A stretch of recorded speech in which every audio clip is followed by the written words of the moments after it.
Hi, Hi. I'm Mother Milk, and we are with Ariel Marcos, who has offered to share her story with us. Ariel, introduce yourself. Tell us who you are. Hi, I'm Ariel Marcos. I am the director of the Jerusalem Model and Initiative here in Jerusalem, obviously. And I have three chunky monkeys. Dean is 5.5, Shaked is 3.5, and Liel is almost 1.5.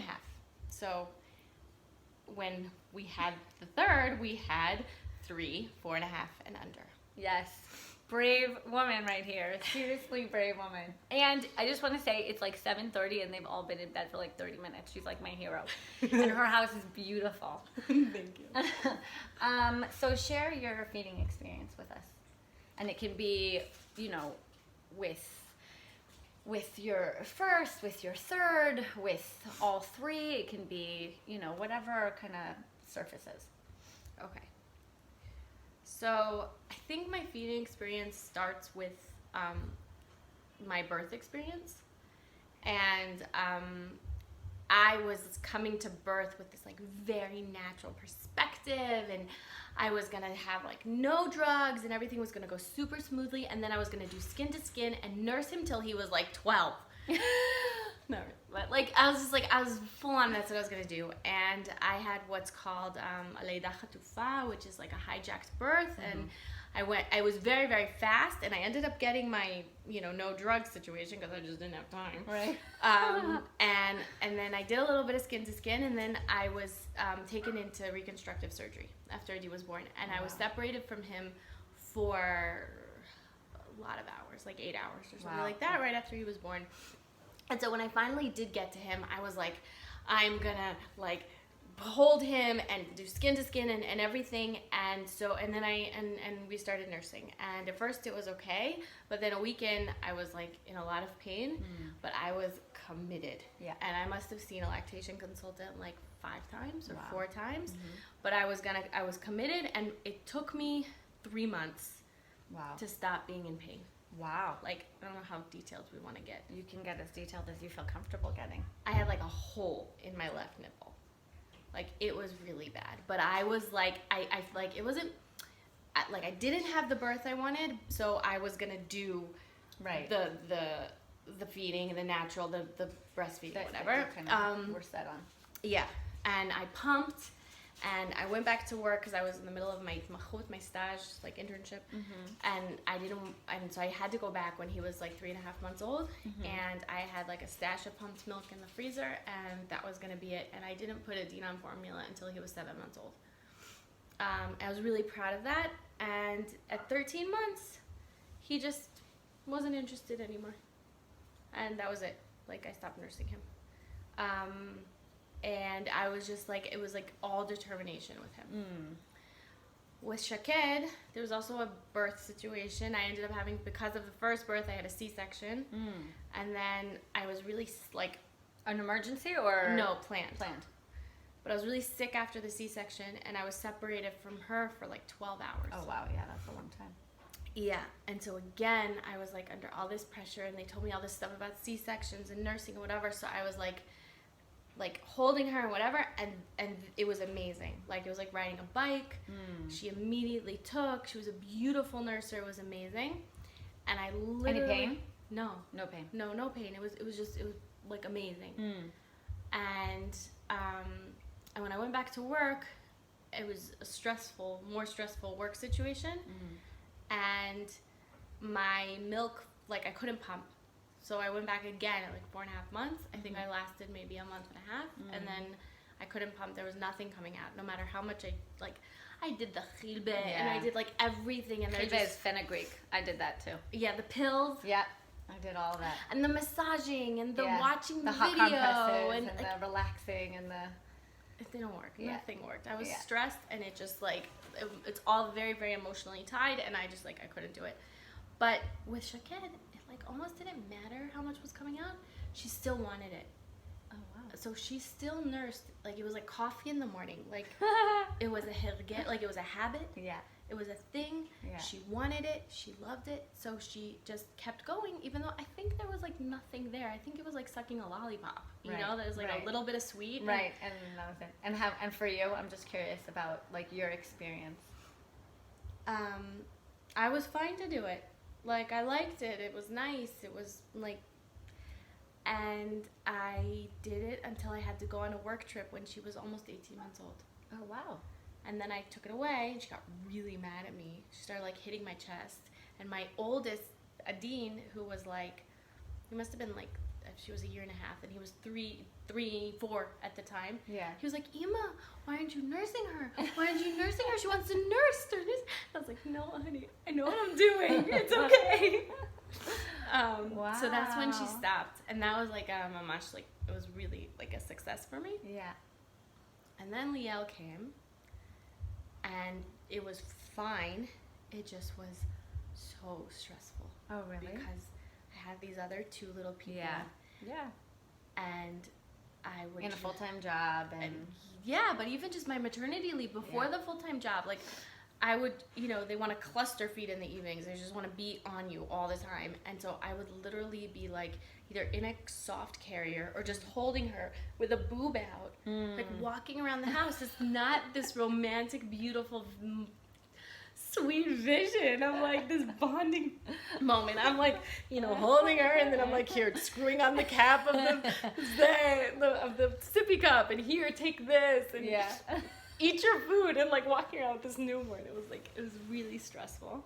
And I was also stressed to have enough pumped milk to go back to work, because I'd already done going back to work twice and felt like I didn't have enough, and I knew I wasn't going to be able to pump the way I wanted to, because the minute I would always go back to work, that was it. It was done. Right. And I always had these short maternity leaves. And with Liel, the second I went back to work, my milk just dried up. Like, I think I lasted a month. Wow. And then that was it. And I still have, like, guilt that I didn't nurse her longer. Like, I nursed her till 6 months. That was it. Right. And my other 2 was a year and a half. Yeah. And, like, she's fine. She's thriving Of and course she healthy is. and wonderful and whatever. And I have, like, this guilt because, like, starting this whole thing, I also have guilt about my C-sections. Like, I'm not at peace with my C-sections either. We just did our episode. Yasmin and I had our we had our interview, and that was also all about Guilt. mother guilt. You know, we take it. We embrace it. Yeah. and it's like ridiculous also, because these are things that are completely beyond my control. Right. But I say, like, if I'm ever gonna do this again, which I don't know if I want to do this again, but then I'm gonna like stay home longer so that like I can nurse longer. But on the other hand, I don't like staying home. I don't like maternity leave. I don't love nursing or any of the beginning stuff. Like, I do it because I'm committed. You know, because I think that, like, I've learned, and I believe that this is the best start of life for my kid. And I have never had a problem with supply. I plowed through Adine's first feeding experience until we got it. Right. And so it was never something that, like, I couldn't do, so I was gonna do it. But, like, when you have a little distance and you get your body back and you get yourself back, it's like, I don't know if I want that complete, like, it's not distortion, it's like blurring your boundaries of self. Yeah, it's like that symbiotic kind of like, I don't know where I end and they you begin. Yeah, totally. I hear that. That's I don't like that so much. That's fascinating, because the impression that I was getting was that this was something that you loved also. You know? No, I don't. I just thought it was important. Right. Like, the same way you don't love, I don't know, disciplining, or you don't love, you know, fighting out the no sugar battles. You know, no, you're not gonna have a lollipop for dinner. Like, have a lollipop for dinner. Like, I don't want to have that fight. But I know in the big scheme of things, this is better for you, so I'm going to put in the effort now and do this discipline, because this is what's best for you in the long run. And so it's like what I believed with nursing. But like now, once you get some distance and you're like out of the hazy romanticness of like the natural mother's child, and you're like, no, actually, I like space. I like that my kids are in bed at 6, I like 7 that my o'clock, body is and mine. I'm alone. Yeah. And Ariel, is there one experience in particular or one kind of moment in time throughout these feeding experiences that you remember that kind of stuck with you? You know, like one almost defining moment that when you think about your feeding experience, that's the moment that you think about? Yeah. Adine was 6 weeks old, and we had gone out for dinner on a Friday night, and we came back, and he wouldn't settle. All he wanted to do was nurse, and I was this time he was 6, but I still hadn't gotten through the pain. Like I was still in pain, and he was nursing, and I was like, so, and I'm like I was crying, and I was like, I can't do this anymore. I'm so tired, and I was like, again in this like ideal natural situation where like I wasn't giving a pacifier yet, and I remember thinking like I need a break. Yeah. And I had a pacifier that came in some gift package or something.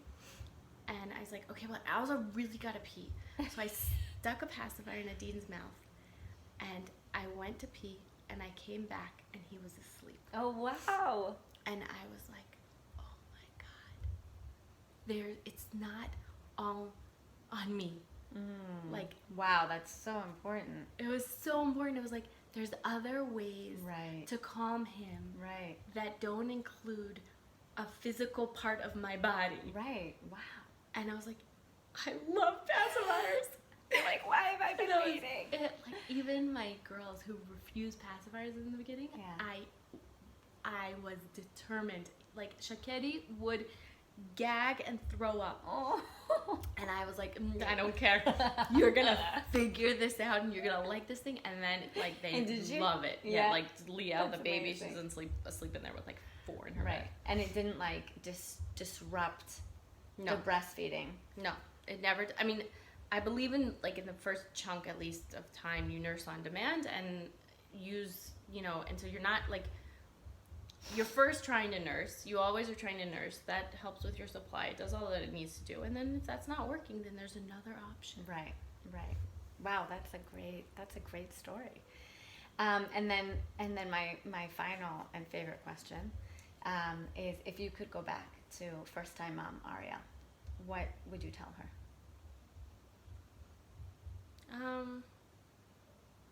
I wouldn't say much because I in the end, like I was okay. Like it was okay, and Adine was an angel baby, and he was really easy. I would have said like I just would have said calm down, and I would have said in the very beginning, those moments when I was crying, like there's other options, right? Even now, like I think it's helpful to have that little can of formula in the house. I've told a lot of like new moms this, like before they come home from the hospital, have a pacifier and a little can of formula in your house, because it's an option, right. It's that like security that there's another option. Yeah, it's like it's not all you and it's not all your body, and there's other ways. And also I think that I applaud this in my early mom self. I start my kids on bottles at 2 weeks.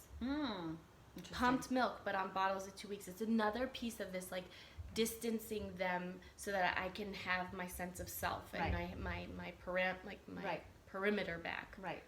And that other people can be included in that experience. Of course. I mean, yeah. Noam, my husband, has always been like there to give bottles, and sometimes doing a bottle in the middle of the night or whatever it was. But but also just like also the pumped milk. It's like I keep a ridiculous. Like people make so much fun of me of all the pumped milk in my freezer because I do have that ability to pump. But it's for me. It's like I can walk away. I could be gone for a day. Right. and they'd still be, and fine, you could also say fine, give them formula, but I could also, like, they could have, like, it could maintain the exclusively breastfed, blah, blah, blah, right, and still walk away. right. And it's like, Yeah, no, that's, having I your think cake that's and eating important. it too. Yeah, awesome. Those are really great tips, and that I'm really happy that we did this. Thank you, Ariel, for sharing with us. Thank you so much. It's really important what you're doing. Thank you. Bye. Have a Bye. good night. We hope you found this helpful. Bye. Bye.